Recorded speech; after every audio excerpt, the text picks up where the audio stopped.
नमस्कार दर्शको, उजनी धरणाची मंगळवार सकाळची अपडेट आपण पाहिलेली आहे।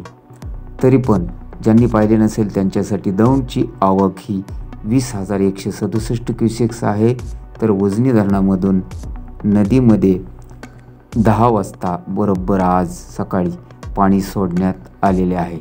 किती पाणी सोडले आहे हे पाहण्या अगोदर आपण ATN मराठी चॅनलला सबस्क्राइब केले नसेल तर सबस्क्राइब करा व मिळवत राहा ताज्या व महत्त्वपूर्ण अपडेट। पुणे जिल्ह्यात होत असलेल्या जोरदार पावसाचा परिणाम म्हणून उजनी धरणाची टक्केवारी जुलै महिन्यातच मोठ्या प्रमाणात वाढली असून उजनी धरणातून पाणी सोडणे हे अतिशय महत्त्वाचे झाले आहे।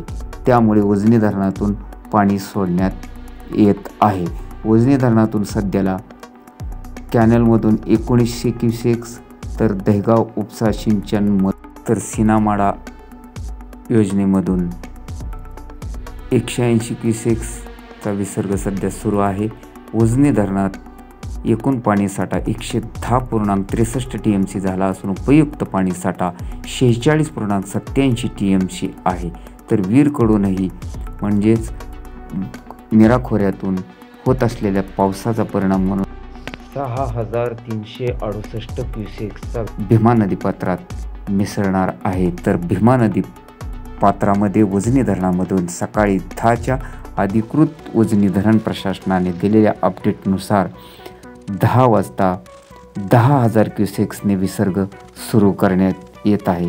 हे पाणी पंढरपूरपर्यंत पोहोचण्यासाठी 21 ते 23 तास लागणार असल्याची माहिती मिळत आहे। अशाच प्रकारच्या ताज्या व महत्त्वपूर्ण अपडेटसाठी आपण चॅनलला अजूनपर्यंत सबस्क्राइब केले नसेल तर सबस्क्राइब करा व मिळवत राहा ताज्या व पुढील महत्त्वाच्या अपडेट।